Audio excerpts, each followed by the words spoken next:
Kokie kontraktai? Jūs išpratėjot, kodėl jūs mane trukdot per mano atostogas? Kontraktai? Ne, nu aš nieko nesitariu, man nieks neįdomu, man dabar tikrai nieks neįdomu. Palikit mane ramybėj su tais kontraktais, supratot? Palikit ramybėj. Viskas, aš nenoriu nieko diskutuoti. Žodis, aš išeinu iš darbo. Viskas, aš jau išėjau iš darbo. Nebetrukdykit, viskas. Čia bakavo ofidersiai.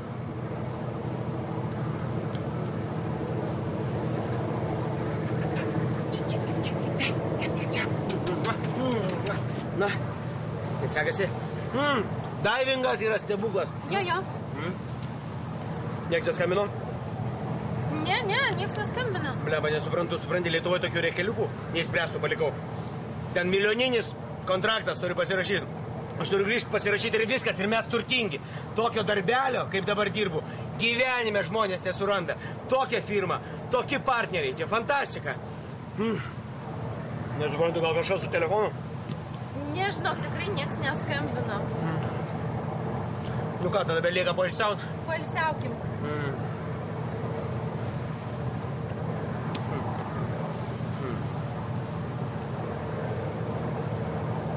O tu nesuka tokia, kad galėjai, blėt, pakelt ragelį ir huinutį, blėt, į ragelį, bet ką?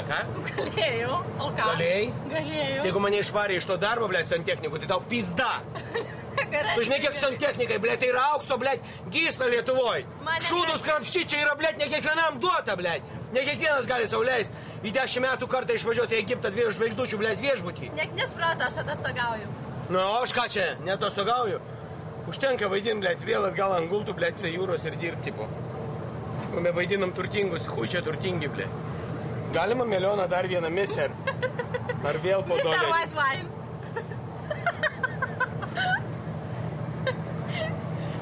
Hey, Mr. White Wine.